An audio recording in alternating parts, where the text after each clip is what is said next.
नमस्कार जेलर साहब। तोहरा नमस्कार के चमत्कार हमरा ऊपर नहीं चले वाला। बलवंत सिंह, काम के बाद बोला।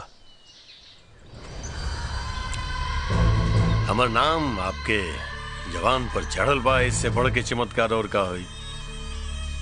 उ का है ना कि शेर के ऊंट, बिलार, कुकुर, सियार सबका पे नजर रखे के पड़ेला। काम के बाद बोल।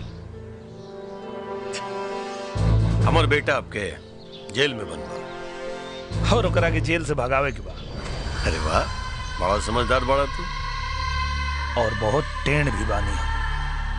सीधा होए की कीमत बताओ, देवे खातिर तैयार बानी।